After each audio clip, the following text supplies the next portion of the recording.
Je suis à Gelendzhik, une petite ville balnéaire située au bord de la mer Noire.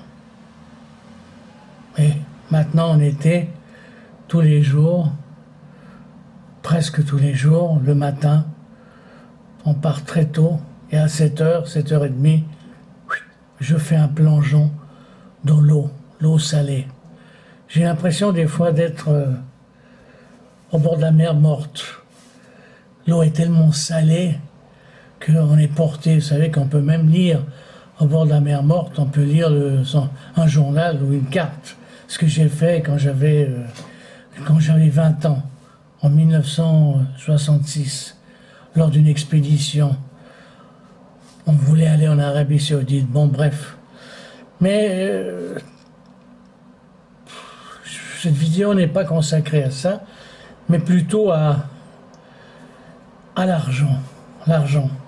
C'est vrai qu'ici, j'ai l'impression qu'il y a pas mal de vieux qui s'emmerdent. Alors ils font chauffeur de taxi.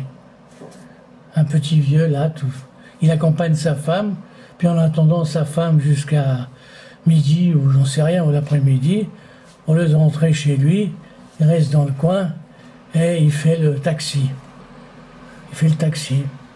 Ben, je trouve, ils ont, on dirait que, je ne sais pas, hein, l'argent, c'est toujours besoin d'argent, ce problème d'argent. Pourtant, sa voiture est une belle voiture. Bon, quand il me prend pour faire une petite balade, un truc, faire un petit tour, il ne me demande pas grand-chose. 100 roubles pour faire 1 ou 2 kilomètres. Bon, pour moi, c'est archi bon marché. Mais il fume comme un pompier. Il est vieux, il est à la retraite. Et je lui dis, combien tu fumes par jour? Il me dit 2 cigarettes. Mais 2 paquets de cigarettes, pardon. 2 paquets de cigarettes. Oui, 2 paquets de cigarettes. Mais c'est des petits paquets, parce qu'ici, ils vendent des paquets de 10. Non, des paquets de 20. Bon, tout le paquet coûte 100 roubles. Alors, il fait les voyages pour se payer les cigarettes. Voilà, donc... mais c'est toujours cette obsession du fric. À côté, il y a une petite vieille, qui est anciennement gynécologue. Comme elle s'emmerde, elle a plus d'enfants, elle n'a plus personne, ben elle vend de l'herbe. Pas de l'herbe pour fumer, non. De l'herbe, des oignons, du persil et des choses comme ça. Et bizarre, toujours avec cette notion du fric, toujours le fric derrière le fric. Parce que ces vieux, est-ce qu'ils ont vraiment besoin de ce fric? Je me pose la question. Le vieux, il a une belle voiture. La vieille, bon, bah, elle a été gynécologue. Hein, gynécologue, médecin gynécologue. Donc elle a une petite retraite qui n'est pas trop mauvaise. Mais quand elle s'emmerde, il faut qu'elle travaille. Alors l'autre jour, elle a demandé à ma femme, mais votre mari, qu'est-ce qu'il fait? Il dit, il écrit des romans. Alors elle lui dit, mais les romans, est-ce que ça rapporte? Et c'est toujours cette notion du fric, ça rapporte. On voit que le monde ne connaît pas les artistes. Et pour moi, un écrivain est un artiste. Il écrit, il a pas besoin. Si ça rapporte, ça rapporte. Si ça rapporte pas, aucune importance. Le désir qu'il a au fond de lui de créer est plus important que l'argent. Il écrit. Pour l'instant, j'ai pas besoin d'argent. Je suis à la retraite, je touche une retraite suffisante. Ça va, c'est pas une retraite de ministre, mais ça va. Toujours ce besoin de fric. Mais il n'y a pas seulement ici, les vieux qui s'emmerdent. Je connais aussi des copains, hein, artistes, soi-disant artistes. Je ne citerai pas leur nom. Et il dit, ah non, moi, si c'était moi, si j'écris des chansons, si je fais des chansons, c'est pour les vendre, sinon je fais rien. Il faut que ça me rapporte. Il faut que ça rapporte. Toujours ça rapporte, toujours avec cette notion du fric. Il y a cette obsession du fric.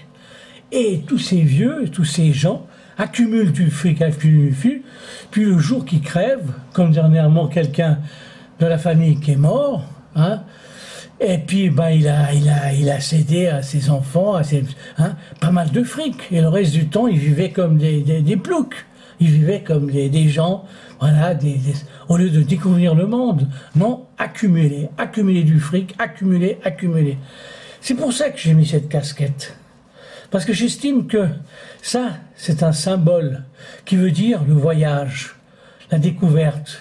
Et je suis mon propre amiral. C'est pour ça que c'est marqué en russe amiral, admiral.